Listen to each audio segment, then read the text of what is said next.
Audio Jungle.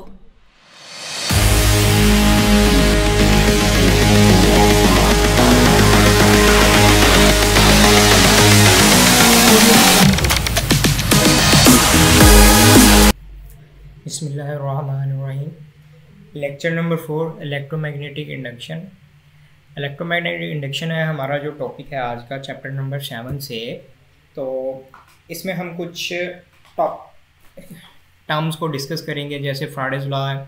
फ्राडेज law को सिर्फ overview लेना है, इसकी ज़्यादा डिटेल में जाने की ज़रूरत नहीं है, बिल्कुल ज़रूरत ही नहीं है। व्हाट आर थ्री फ्राडेज एक्सपेरिमेंट, जो फ्राडे ने एक्सपेरिमेंट्स कंडक्ट किए थे वो कौन से हैं। फिर differential and integral form of फ्राडे law, फ्राडे law की डिफरेंशियल एंड इंटीग्रल फॉर्म देखेंगे। तो हम स्टार्ट करते हैं फ्राडे लॉ से।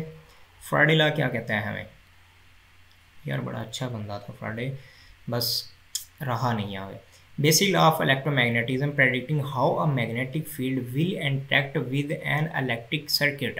ठीक है, एक ये ऐसा बेसिक हमारा फॉर्मूला है जो प्रेडिक्ट करता है कि भी किसी भी इलेक्ट्रिक सर्किट के साथ मैग्नेटिक फील्ड किस तरह इंटरेक्ट करेगा।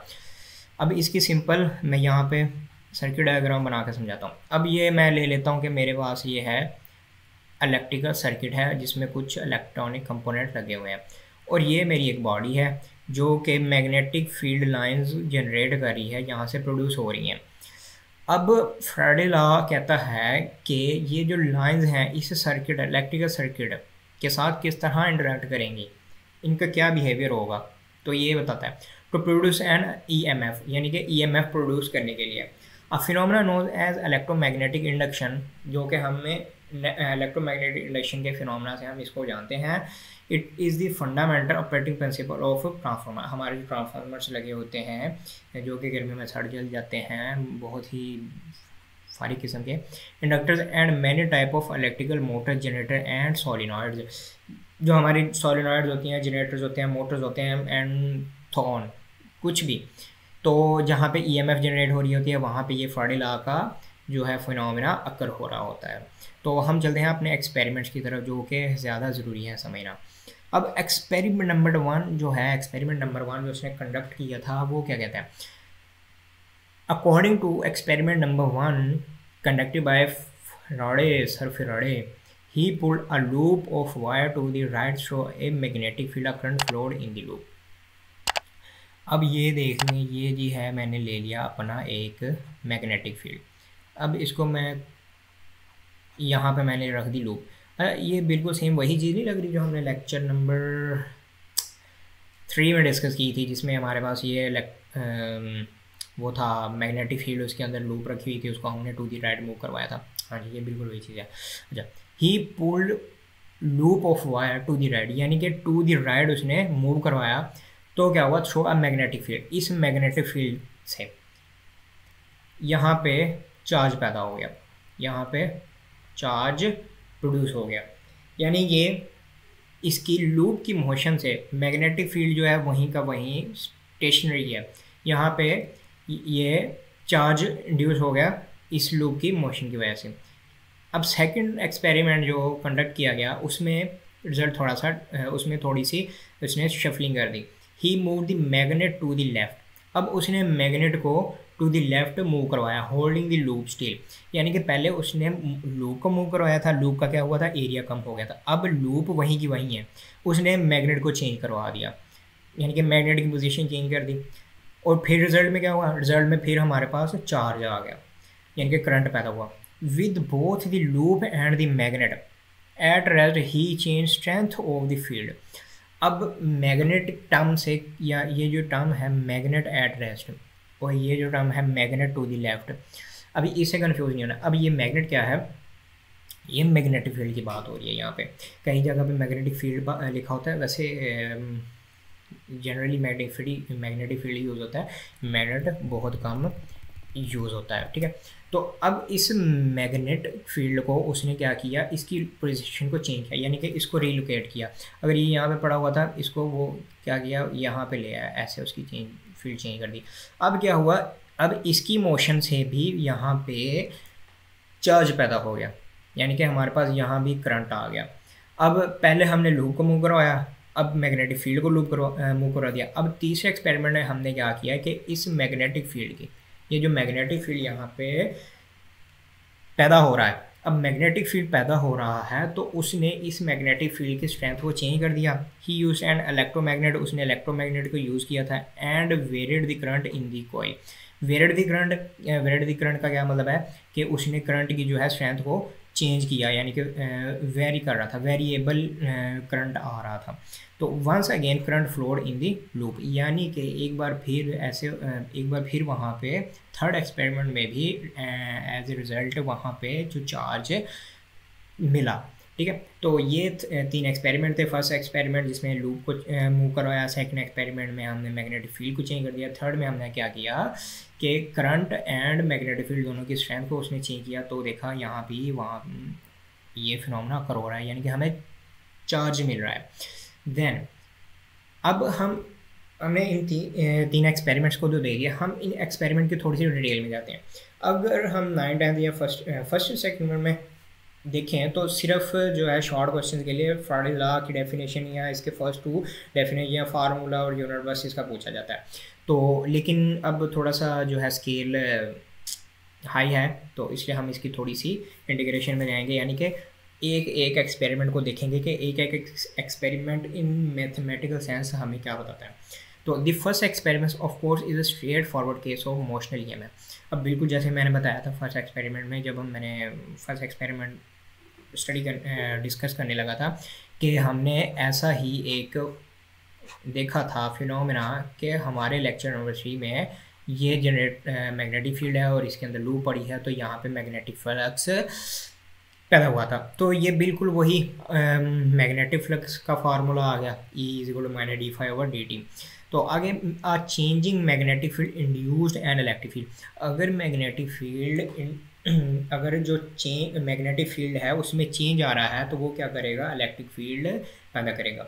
तो the EMF is equal to rate of change of flux. जो EMF है इज इक्वल टू है rate of change in flux, यानी कि फ्लक्स में change equal to EMF। E is equal to close integral E.dl और नीचे हमारे पास आ गया -d∅/dt। d∅/dt कैसे आया कि जी हमें पता है कि जो टर्म होती है -d/dt, यानी कि जो अगर हम इंटीग्रल लें b का सरफेस इंटीग्रल तो हमारे पास ये टर्म बन के आ जाती है। तो नेक्स्ट है कि then E is related to the change in B by the equation. अब इस इक्वेशन के थ्रू ये जो इक्वेशन है ये हमें कह रही है कि E रिलेट करेगी चेंज इन B। अब जैसे ऊपर अभी हमने देखा कि चेंजिंग मैग्नेटिक फील्ड इंड्यूस करी है इलेक्ट्रिक फील्ड को, यानी कि चेंज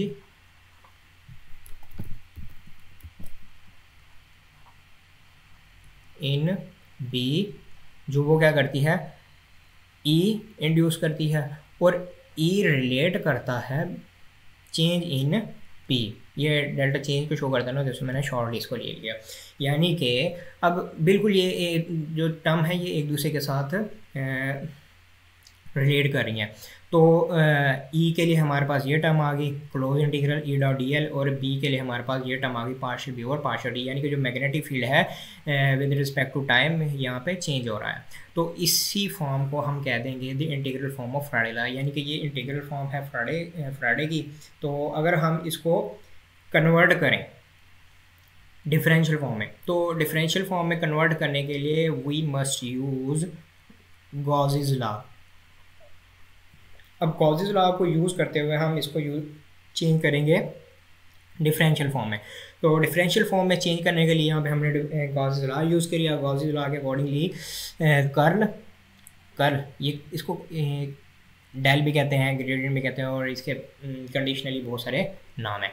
तो कर्ल क्रॉस E या डेल क्रॉस E.dA, ये dA हम यूज़ करते हैं सरफेस इंटीग्रल के लिए।